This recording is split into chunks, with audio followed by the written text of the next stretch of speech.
Chapter 16. Moses' Blessing. Numbers 10, 33 to 36. And they departed from the mount of the Lord 3 days' journey, and the ark of the covenant of the Lord went before them in the 3 days' journey to search out a resting place for them. And the cloud of the Lord was upon them by day when they went out of the camp. And it came to pass, when the ark set forward, that Moses said, Rise up, Lord, and let thine enemies be scattered, and let them that hate thee flee before thee. And when it rested, he said, Return, O Lord, unto the many thousands of Israel. Numbers 10, 33 to 36. The cloud of God's presence went with the covenant people as they marched. We are told in verse 34 that it was upon them by day, that is, it overshadowed them, so that they were both led by it and also protected from the sun. We are told in verse 33 that this first stage of their travel was a 3 days' journey.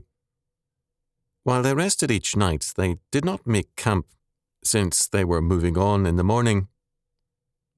Normally, the ark was carried by the Kohathites in the middle of the line of march. In this instance, to indicate God's signal blessing, the ark preceded the marchers together with the cloud. Since an enemy might well attack the vanguard of the marchers, the ark and the cloud at the front set forth God's protecting promise and power. We cannot imagine how real God's presence was in this march. We know that Moses spoke to the ark as to God, verses 35 and 36. This was not a normal or a routine fact, but it indicates that God at this point gave a very special manifestation of himself to Israel.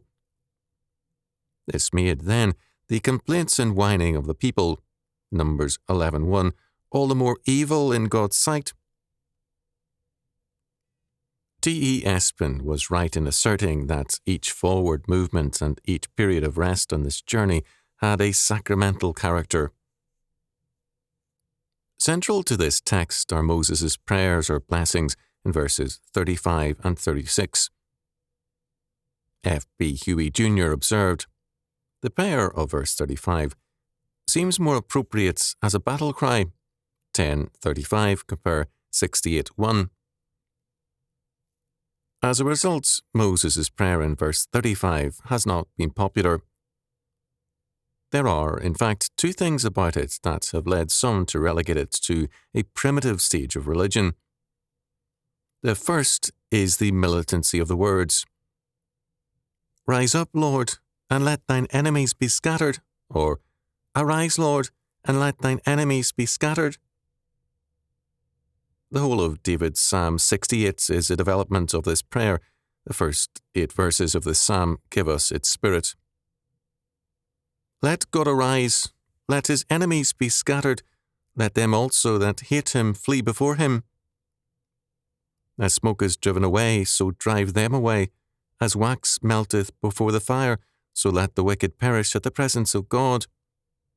But let the righteous be glad, let them rejoice before God, yea, let them exceedingly rejoice. Sing unto God, sing praises to his name, extol him that rideth upon the heavens by his name, Jah, and rejoice before him.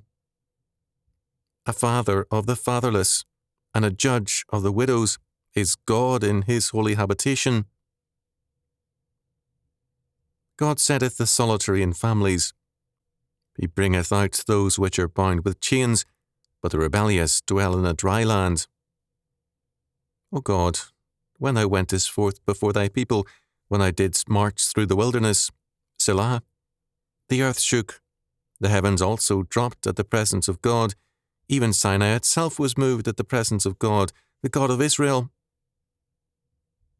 Psalm 68, 1-8. God cannot be limited to those things approved by men, that is, love, mercy, and peace. He is, indeed, as David declares, the God of justice, a protector of orphans and widows, and much, much more. But God is much more than what polite liberals are agreed upon. He is a consuming fire. Hebrews 12:29. To limit God is to deny him. Israel wanted God to meet their expectations and to be someone who ratified their hopes and expectations. It was for this reason that immediately after this, in Numbers 11:1, we read of God's quick and varied judgment upon Israel. It is popular now among the dispensational and rapture-oriented churchmen to speak of God's unconditional love for Israel. There is nothing unconditional about covenant. It binds a party to total obedience to the covenant law and Lord. The covenant with Israel was broken when Christ was crucified. The covenant is now being broken with many churches for their apostasy, and they face God's judgment. We cannot expect God's blessing if we are unwilling to pray with Moses, "Arise, O Lord, and let thine enemies be scattered." The alternative is to allow them to flourish and to have their way. They then become a curse to us for failing to see what and who God's enemies are. This prayer has been known as Moses' blessing, precisely because Moses prays for deliverance from the prosperity and success of all God's enemies. The second part of this brief prayer is, "And let them that hate thee flee before thee." It is now an intellectual fashion to decry all hate. Supposedly it manifests a terrible mental state. I once asked a person who condemned hate, although he was very unloving towards me, if he did not hate murder and rape. His confused answer was that such things should be regretted, and however strongly we felt about the act, we should condemn the sin rather than the sinner. But sin is not a thing. It has no existence apart from man. It is not merely the act of man, it is the outworking of the mind and heart of man. As our Lord makes clear, "Beware of false prophets which come to you in sheep's clothing, but inwardly they are ravening wolves. Ye shall know them by their fruits. Do men gather grapes of thorns or figs of thistles? Even so, every good tree bringeth forth good fruit, but a corrupt tree bringeth forth evil fruit." Matthew 7:15-17. Our Lord makes it very clear that we can and must judge people by their fruits, by their works and lives. There is a correlation between a tree and its fruits, between a man's heart and his outward life. More importantly, our Lord tells us that it is evil men, false prophets who wear an outward disguise, but are really ravening wolves in sheep's clothing. It is precisely those men who claim that we cannot know what is in their hearts who are the false prophets. In Psalm 97:10 we are told, "Ye that love the Lord, hate evil."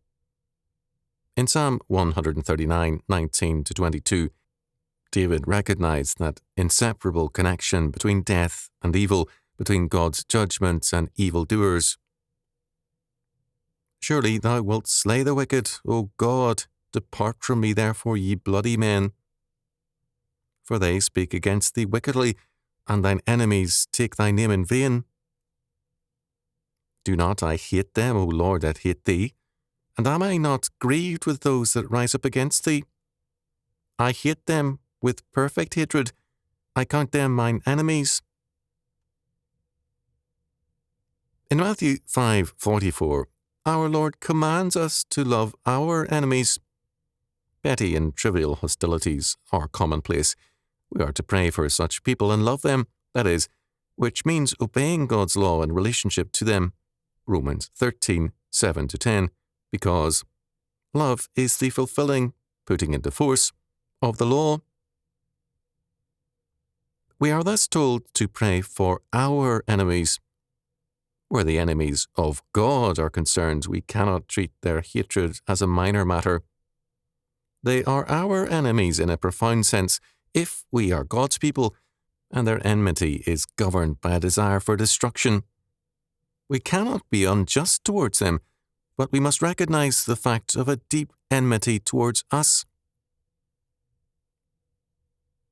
The second prayer of blessing of Moses is, "Return, O Lord, unto the many thousands of Israel," verse 36. This blessing was pronounced when the ark rested. Proximity to the ark and the pronouncement of these two blessings meant proximity to God, to his consuming fire. Hence judgment came quickly when Israel complained, Numbers 11:1. Nearness to God means nearness to both blessings and curses. This is why Peter declares, "Judgment must begin at the house of God," 1 Peter 4:17. The church, the Christian family and its children thus have a greater liability to judgment than do others, and a greater openness to blessings. This prayer can be read, "Return, O Lord, unto the myriads of thousands of Israel." Some believe, with good reason, that the many thousands refers to families. Individualism and social atomism have not been normal to civilizations, but appear in their decline. The basic family unit in Israel was essential to its governmental structure of families under tens, hundreds, and thousands as their ruling courts and powers. This was reflected in earlier English and American hundred courts. By invoking the presence and blessing of God on the people, Moses also opened them to God's judgments above any judgment against their enemies. Just as privileges involve responsibilities, so too God's blessings require that we accept his judgments. It is a mark of antinomianism that it wants only pleasing things from God